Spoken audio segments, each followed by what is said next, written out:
Hello everyone, welcome back to my channel. In this video, I am sharing a personal experience of a transit that was pretty notable for me. This was when transiting Chiron conjuncted my natal north node. So I'm going to quickly kind of explain what each are and how it showed up for me in my chart. The image I'm showing is in Placidus, but I want to also talk about how it showed up for me in whole signs because I know many of you use both, and some people kind of feel like one is better than the other, and I personally think they both are very helpful, and I like to follow both. So as you can see, the conjunction happened in my 8th house. But in Placidus, it actually happened in my 9th house, but it was right on the cusp of my 8th house. So I want to just put that out there. So before I get into like my experience, I want to just talk about, what is the North Node? Many of you are probably familiar that our natal North Node is our, life mission. Things that are conjunct our North Node are very fated. These are things that we've put in place to work through in this lifetime, and this is the direction to liberation, fulfillment, and just really being aligned with our life mission. Transiting Chiron, or Chiron in general, is known as the wounded healer. In our natal chart, for example, Chiron is where we will have our deepest wounding. This is going to be a sensitivity in the chart, and then for example, with natal Chiron, anytime something goes over natal Chiron, it will activate that wound in some way. And from my experience, it's pretty notable. For some people, depending on what planet activates it, it could be more internalized. Now, I'm talking about the transiting Chiron in this video, so I just want to specify that. So I didn't really notice this until it became blaringly obvious in my external world. But after doing some reflection and going back into the chart, I realized that, whoa, I was feeling this way before it happened. So I might go back and forth a bit, but hopefully you guys can follow. So I want to say it was 2019, and I was living in Tennessee at the time. And I was going home to visit family for the holidays with my husband. So my family lives in Canada. I was very excited to see them. I hadn't seen them in probably 2 years. Like I hadn't been back home in 2 years. And I was really excited about this. But when I slowly leading up to the trip, I just started to feel anxious, but I didn't know why. And honestly, I think I thought it was excitement. A lot of us before a trip, we kind of get the anxious excitement nerves, and I think I just thought it was that. But a few nights before we actually left, I just couldn't sleep. It was really interesting. I've never been someone with sleep issues, and I noticed that I don't think I had slept prior to our flight, and I think we had to leave pretty early in the morning for our flight. And it was around, I want to say December 19th that we went, that we took this trip. And I got to the point before our trip that it was so bad that my stomach was getting so, uncomfortable. Like I was feeling slightly nauseated. I was not able to eat. I've always been, I'm a Virgo stellium. I feel things in my gut. And at the time, I didn't have the knowledge I have now on, gut health and all that. And so I went to my allopathic doctor and I told them, I've had stomach issues on and off. People give me proton pump inhibitors and they help. Can I get one? And they gave me one. And I'm not going to get into how bad those are because that's a whole nother rant and it's not relevant to this video. But anyways, that's what they gave me to help. And it did help a bit, because it numbed my gut, but it didn't do anything to the psychological component of what I was going through.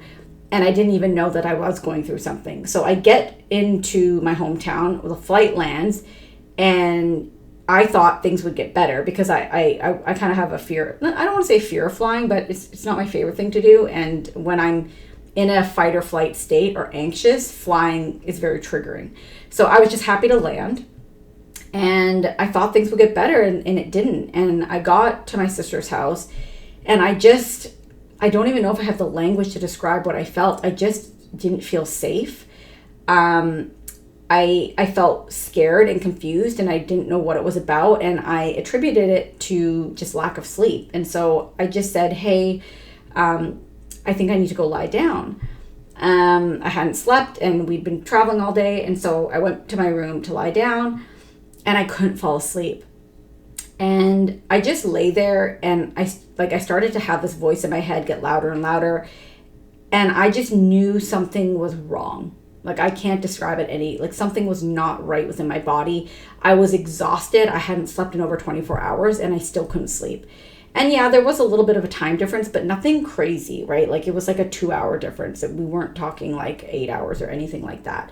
And I remember reaching out to my stepmom on a text, because she's like my person. Like, I message her for everything, saying like, something's wrong. I don't know what's happening. I called my sister down, and I said, something's wrong. And it was interesting because on the exterior, people would have thought I was calm, cool, and collected. But on the inside, like, I was having a mental health crisis. Like, I was like terrified. And I just remember saying, something's wrong. I'm trying to sleep, and so my body's fighting me. So she gave me Gravol. That's something they use in Canada that makes you sleep. It also helps with nausea. She gave me L-tryptophan. She gave me like everything she could. And usually I'm one of those people that like get tired from cough syrup, and nothing was working. Nothing would put me out. And I was getting more fearful and more fearful and more activated and more activated. And it was just terrifying. I can't describe it any more than that. Like, just literally the conversation I was having in my brain was like, oh my gosh, this is what a psychotic break looks like. Like, you are losing your mind. This is like, I'm gonna have to go to psych ward. I'm gonna be put on medications. Like that's where my mind was going. But again, on the exterior, you would have never thought anything was wrong, because I was just kind of like a deer in headlights. So just to kind of, I don't want to fast forward too fast, but basically the whole trip was horrendous. I couldn't wait to get home. And I ended up having to go to the urgent mental health care place there, the clinic, where they diagnosed me with adjustment disorder and gave me trazodone to sleep. And that did help me. And I hate taking medications, but I was so desperate, I just needed to sleep. But I was so fragile. Like, everything made me, like, I didn't want to be seen by anyone other than my family. I just wanted to isolate. I was I was tearful at times, but I was just, again, more deer in the headlights, just afraid, but I didn't know what I was afraid of. Finally, the trip ends, and, there were parts that were good, but mainly I was just counting down the days to get out of there, which was really too bad, because, like, I love my family, and I just was not enjoying myself. So I get back home thinking, okay, I'm out of that, I'll be better, and I didn't get better. I remember having to go back. I was in my master's program at the time, and I just, like, I fell into a depression where I couldn't even get out of bed in the morning. Like, getting out of bed and, like, putting day clothes on was, like, the only thing I could do, and it was hard. Like, it was, like, and anyone who knows me, I'm very productive. I'm very energetic. I have a Virgo stellium. Like, I am the most productive person and I couldn't even get dressed. And I remember not wanting to be alone. I was almost like a child who's afraid of the dark. And by the way, I was afraid of the dark. I often slept with the lamp on. My lovely husband was so supportive. And I didn't want him out of my sight. I just wanted to be held. Like, I couldn't even, it was the weirdest thing, guys. Like, I couldn't even watch the shows that I loved. Like, I love Law and Order, SVU. I love Grey's Anatomy. Like, anything with intensity or trauma, I could not watch. All I could watch were Disney movies. And they had to be really, like, again, Disney movies that didn't have huge climaxes. And so the one movie that that kept me feeling safe was Aristocrats. I don't know if you guys have heard of that. It's a cat movie. And it was something I just bundled up on the couch with and watched. I was not able to eat. I was like, I'm one of those people, again, I'm Virgo ruled, so my stomach shut down, and I had to I wasn't able to go to my practicum. I was working in hospice at the time, which was so triggering. So I had to tell my practicum supervisor like that I was going through some stuff. I didn't know when I would be back.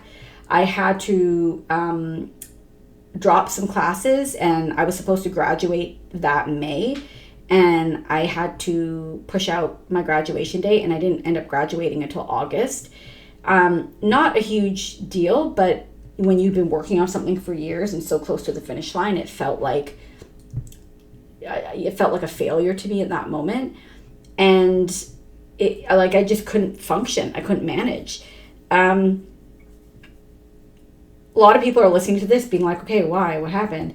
And I'm going to go back and forth a bit here, but when I went back home, for many of us, home is very triggering. And I don't want to make this a therapy session, but I want to be authentic and, share my true story so it might help someone else. I didn't realize how traumatic home was for me until I left home. Prior to going home, I had started to see a therapist, a psychologist in about a year before that. So I want to say fall, so maybe around late September, October of 2018. Because I had a huge falling out with some female friends back home that really destroyed me, my self-esteem, my self-worth, my trust in female friendships.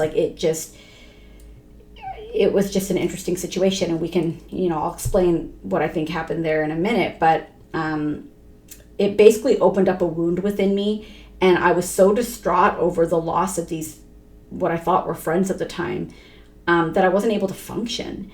And it was the weirdest thing because I didn't understand, why am I so distraught? And so I put myself in therapy because, it was too much for my husband, and all I did was cry. I was just crying all the time. So I started seeing a therapist and unpacking a lot of stuff about my roots, my family. And for the first time in my life, I actually admitted that my childhood wasn't this great, easy thing, which I think a lot of us tell ourselves. And it took this therapist to really help me look at my childhood and recognize, what happened and call it as it was, emotional abuse, right? Emotional abuse, psychological abuse. I'm adopted, so there was a lot of, primal wound issues there, trauma with that is probably very in my DNA that I don't consciously know, but that definitely impacts how I function in the world and how I function in my relationships. So all this was coming up, and I was feeling great. I'm pulling things out, I'm dealing with them. It was helping me. I was feeling stronger. And then I decided to go back home in 2019, December. And then it was like a bomb went off.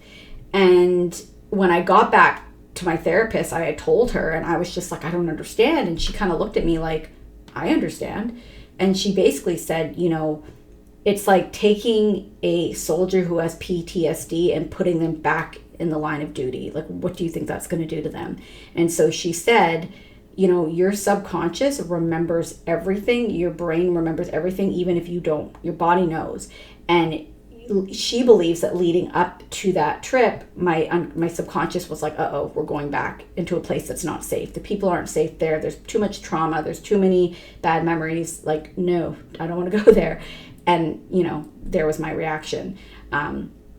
So that's kind of the bulk of the story. I will say, once I got back, we got back at the end of December 2019. We were only there for 10 days, but 10 days is a long time when you're having a mental health crisis.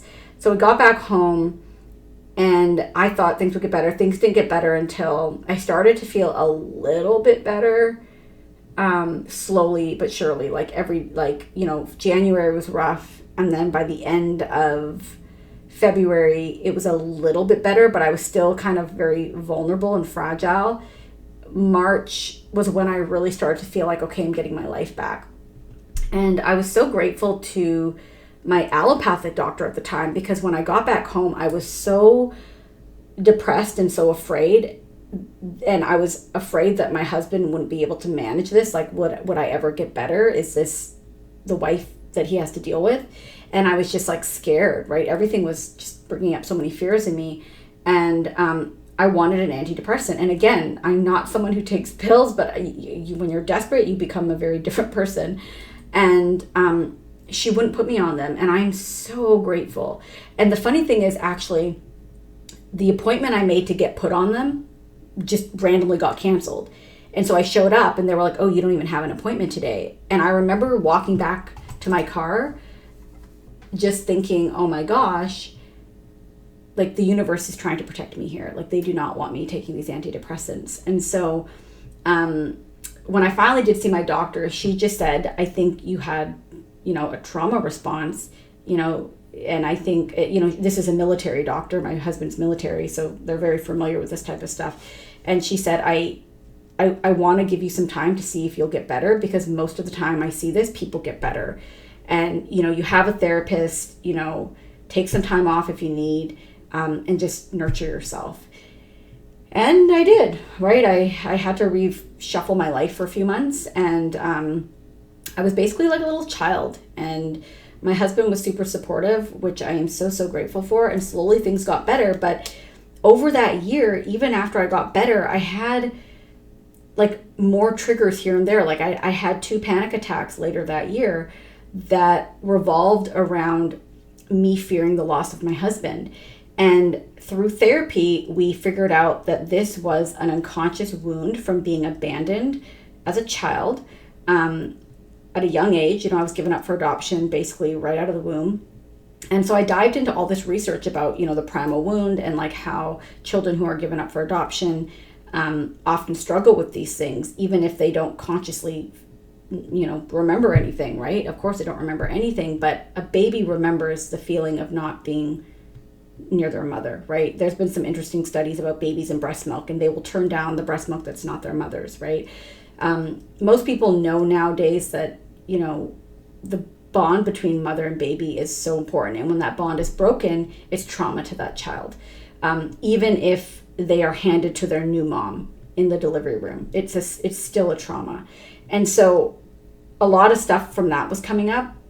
And then I've also shared on this channel that I suddenly lost my father very traumatically at age 19. And so through therapy, we discovered that, the wound was the primal wound, being separated from birth mom. The second wound was the loss of my father. And so I had this belief that people will leave, right? People will leave, people will die. I will end up alone. I'm not safe.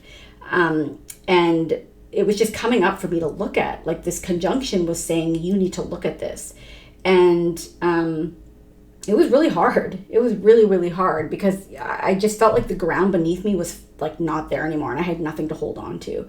And when we look at the 8th house, we see our traumas, our deep psychologies, our motivations, we see therapy. And so I was doing all this stuff, and this conjunction was just kind of shaking it up, being like, okay, let's look at this. If we want to look at it from the whole signs perspective in the 9th house is our beliefs, right? Our beliefs about the world, our faith. And honestly, during this phase, I lost my faith. I was questioning my faith. I didn't know what I believed in anymore because I was just falling apart. The other thing that was really interesting that I discovered with the help of wonderful therapists, I had 2 over this period of time because I ended up switching my psychologist to a therapist who did EMDR. For anyone who's not familiar with that, it's a type of therapy that helps process trauma, even trauma you don't remember. And she was just pivotal in my growth. And what we discovered was that the reason these fears were coming up around my husband were because he was the only constant in my life. He was the only person who had never let me down. He was the only person who had never hurt me in my life. Like all the adults in my life had let me down in some capacity, had left, who were emotionally unavailable, who were inconsistent, and he was not. And so that's where these fears were coming up, where it was just like, didn't want, like this fear that I would lose him. And the fear, like now when I think about it, of course, no one wants to think about losing someone they love, but now it doesn't make me feel like I'm going to die. Like I literally felt like if something happened to him, I would die. Like I wouldn't be able to survive. And so yeah, this transit was pretty intense. So I want to talk about just a few things here. So it was in Aries. Aries is all about independence, bravery, courage, autonomy. Chiron, we've talked about, is our sensitivity, our deepest wounding. And when there's aspects with Chiron, it often will activate this wound, the vulnerability, the fear. And a lot of times it is, childhood stuff. And we can expect healing during this time, but often it's very, very uncomfortable at first. Some people may avoid it because it's so uncomfortable, because it's basically shining a light on issues that we don't want to look at and are very scary. For people who are going through this or who will at some point, it's really important to work with a specialist, right? Get an astrologer who understands this, work with a therapist, like a trauma therapist, because ignoring it isn't going to help. You really need to lean into it. And, once we can, push our way through this, it's extremely liberating, and it won't weigh you down anymore. And that fear won't be there anymore. With the activation of this conjunction with my North Node, this is the path of my soul evolution. I was supposed to go through this. It was supposed to be as traumatic as it was. It was also supposed to be healing. It was something my soul signed up to learn and move through in this lifetime. And it was terrifying. And no, I do not want to go back to it. But boy, am I glad that I explored some of these themes that were coming up and these fears that I didn't know were dictating my life. It was very outside of my comfort zone, but it's part of my purpose and the direction of my future. And I think, I'm not sure if I'm done totally learning the lessons of this, but I do believe that it's made me a better clinician in what I do in terms of therapy, because it's really hard to relate to someone, or I don't know if anyone has ever had a conversation with someone about their depression or anxiety and the person just kind of was like, oh, just think happy thoughts. Or, people who haven't experienced these moments of vulnerability and fragileness due to mental health triggers, they can't relate. And so I think it's made me extra compassionate with my clients and really truly empathize with what they're going through when they're describing either a traumatic experience, whether they're describing a panic attack. I feel like I can connect to them on a deeper level. And I wonder if this was a gift for me in that sense, where clients actually feel heard when they share with me. And it's not that I'm telling my clinical clients what I've been through. I definitely, I don't divulge that. But you can tell when someone understands you. So even though I felt like it was concentrated around December 19th, when I actually looked back, starting that blow up with those female friends was the catalyst to my growth. Looking back, I'm very grateful to them for being so integral and part of my healing and showing me parts of myself that need to heal. And, I believe I chose those friends to wake me up in some way, right? We were all there for each other's healing. How I'm a part of their story is none of my business, but they were part of my story in terms of me addressing some of my core wounding. And they were the true catalyst to therapy. And then through therapy, I was able to really acknowledge some parts of my past that I really didn't want to acknowledge. And I had to kind of go through those deep wells of, when you're healing trauma, you go through moments where you feel more like a victim, and then you go through moments where you're angry, and then you go through moments where you're okay. It's like this, it's non-linear, but it's just roller coaster. And then going back home just really, it was like throwing a bomb in my subconscious about all the stories and beliefs and traumas, just coming out to be looked at. So to summarize this video, I know that was a lot and I hope it wasn't too messy. But Chiron, anytime there's a Chiron conjunction with a planet, expect it to be uncomfortable. I don't believe there are any that are more beautiful. Maybe if you've had a more pleasant story, you can share it.